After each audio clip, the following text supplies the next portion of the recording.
বঙ্গোপসাগরে ঘনীভূত হয়েছে নিম্নচাপ, ক্রমাগত শক্তি বাড়াচ্ছে, তা ইতিমধ্যেই বঙ্গ জুড়ে শুরু হয়েছে বৃষ্টির দাপট। এছাড়াও খবর পাওয়া গেছে সমুদ্রে কিন্তু একটি ট্রলার ডুবে গিয়েছে, সেখানে 18 জন মৎস্যজীবী ছিলেন এবং তারা কিন্তু সকলেই নিখোঁজ। তো বর্তমানে কি আপডেটগুলো আসছে সমস্তটা আলোচনা করব আজকের এই ভিডিও। তবু ভিডিও ভালো লাগলে লাইক করবেন, পরবর্তী নেক্সট ভিডিওর আপডেট সবার আগে পেতে চ্যানেলটিকে সাবস্ক্রাইব করে রাখবেন এবং পাশের বেল আইকনটি ক্লিক করে অল অপশনটি অন করতে ভুলবেন না। আবহাওয়া সংক্রান্ত আপডেটে বলেছে বঙ্গোপসাগরে ঘনীভূত হয়েছে নিম্নচাপ, ক্রমাগত শক্তি বাড়াচ্ছে, তা ইতিমধ্যেই বঙ্গ জুড়ে শুরু হয়েছে বৃষ্টির দাপট। দক্ষিণবঙ্গের জেলায় জেলায় কমলা সতর্কতা জারি করা হয়েছে বলে আলিপুর আবহাওয়া দপ্তর সূত্রে জানা গিয়েছে। হাওয়া অফিস বলছে গভীর নিম্নচাপ উড়িষ্যার বালেশ্বর এবং বাংলার সাগরদ্বীপের মধ্যে দিয়ে শুক্রবার বিকেলের পর প্রবেশ করবে স্থলভাগে। তারপর ক্রমশ উত্তর উড়িষ্যা এবং বাংলা ও ঝাড়খণ্ড পেরিয়ে ছত্তিশগড়ের দিকে এগিয়ে যাবে। ইতিমধ্যেই বঙ্গোপসাগরে তৈরি নিম্নচাপের জেরে উড়িষ্যা উপকূলে তুমুল বৃষ্টি শুরু হয়েছে। বৃষ্টির পরিমাণ বাড়বে পশ্চিমবঙ্গের দক্ষিণ 24 পরগনা, পূর্ব মেদিনীপুর এবং উপকূলের জেলাগুলিতে। ঘন্টায় 75 কিলোমিটার বেগে ঝোড়ো হাওয়ার সম্ভাবনা উপকূলবর্তী এলাকায়। দক্ষিণবঙ্গের 5 জেলায় কমলা সতর্কতা এবং 4 জেলায় লাল সতর্কতা জারি করেছে হাওয়া অফিস। শুক্রবার সকাল থেকেই দীঘায় সৈকতে মাইকিং করে সতর্কবার্তা জারি করা হচ্ছে যাতে কেউ সমুদ্রে না নামে, সে ব্যাপারে সতর্ক রয়েছে প্রশাসন।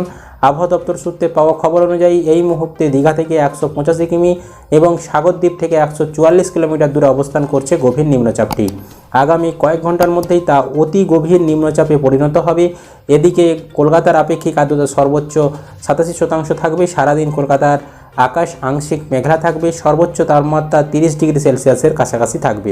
নিম্নচাপটি পশ্চিম এবং উত্তর পশ্চিম দিকে এগিয়ে যাচ্ছে, যা আগামী ঘন্টা 6 মধ্যেই গভীর নিম্নচাপে পরিণত হবে বলে মনে করছেন আবহাওয়াবিদরা। মানে আজ রাত থেকেই কিন্তু গভীর নিম্নচাপে পরিণত হওয়ার সম্ভাবনা রয়েছে।